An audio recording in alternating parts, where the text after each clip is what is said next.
सारी दोस्तों के बीच चीकू बहुत दुखी थी। वो अपनी क्लास की सबसे दुखी लड़की थी।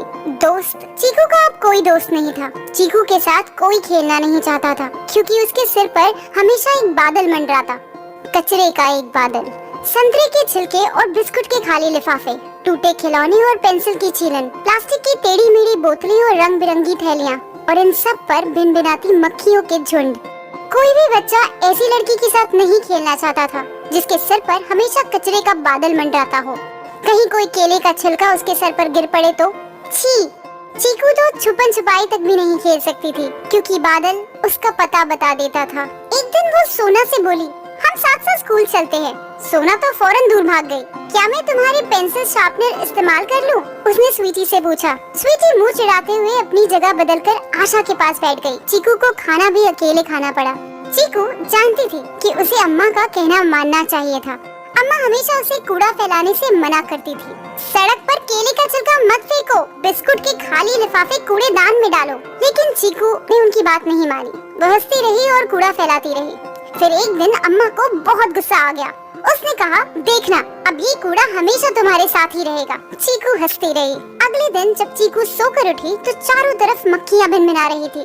हर तरफ बदबू ही बदबू, साथ ही सिर पर कचरे का बादल मंडरा रहा था। अम्मा की बात सच साबित हुई और उसके बाद चीकू हंसना बस भूल ही गई। चीकू ने भागना चाहा, लेकिन कचरे का वो बादल हर जगह उसका पीछा करता रहा। चीकू ने झाड़ू लेकर बादल को हटाने की कोशिश की, लेकिन वो उसे हटा नहीं सकी। चीकू ने भरपूर कोशिश की। उसने चीख चीख कर बादल से हटने को कहा। उसने तो बादल को कूड़ेदान में फेंकने की भी कोशिश की, लेकिन कचरे का बादल हटा ही नहीं। तब चीकू हो गई बहुत दुखी। इसके बाद चीकू ने बाला को देखा सड़क पर केले का छिलका फेंकते हुए। चीकू को गुस्सा आ गया। क्या बाला को मेरे सिर पर कचरे का बादल नहीं दिख रहा? वो चिल्लाई, अरे बुद्धू, छिलके को सड़क पर मत फेंको, कोई फिसल जाएगा। कचरे के बादल से डरकर बाला ने छिलके को कूड़ेदान में फेंक दिया। अगले दिन कचरे का वो बादल थोड़ा सा छोटा हो गया। चीकू ने सोचा, अरे ऐसे कैसे हुआ? फिर चीकू ने देखा कि रमा आंटी प्लास्टिक की थैलियों को फेंक रही थी। चीकू ने कहा, आंटी थैलियों को उठाकर दोबारा इस्तेमाल कीजिए। रीमा आंटी थैलियाँ उठाकर वहाँ से चली गई। अगले दिन जब चीकू सोकर उठी तो बादल और भी छोटा हो गया था। चीकू मुस्कुराई। वो समझ गई थी कि उसे क्या करना है। फिर जब भी कोई बिस्किट का पैकेट, लिफाफा या पेंसिल की छीलन फेंकता, चीकू उसे रोक देती। प्लास्टिक की हर बेकार बोतल उठाकर कूड़ेदान में डाल देती। गांव और ज्यादा साफ रहने लगा और चीकू का बादल और छोटा होने लगा। फिर एक दिन वो गायब हो गया, एकदम चला गया और चीकू शायद दुनिया की सबसे खुश लड़की हो गई। उसके बाद चीकू ने कूड़ा नहीं फैलाया। सच तो ये है कि उसे भी साफ गांव में रहना अच्छा लगता था, लेकिन वो डरती कि कहीं कचरे का बादल फिर ना आ जाए। चलो अब हम कचरे की बात करें। कभी सोचा है कि जो कचरा हम कूड़ेदान में फेंक देते हैं उसका क्या होता होगा?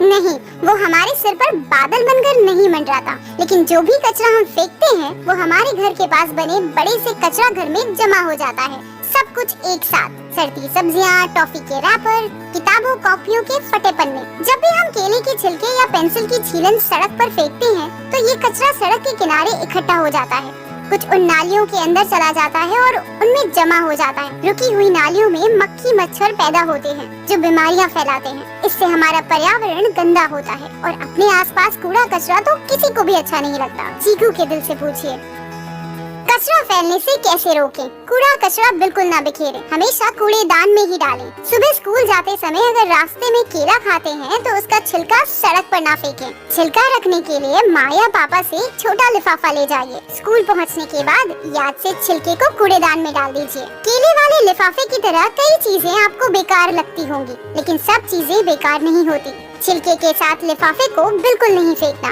उसे वापस घर ले जाकर दोबारा इस्तेमाल कीजिए। कूड़ेदान को ढक दीजिए जिससे उसमें मक्खियाँ बिल्कुल ना पहुँच पाएं।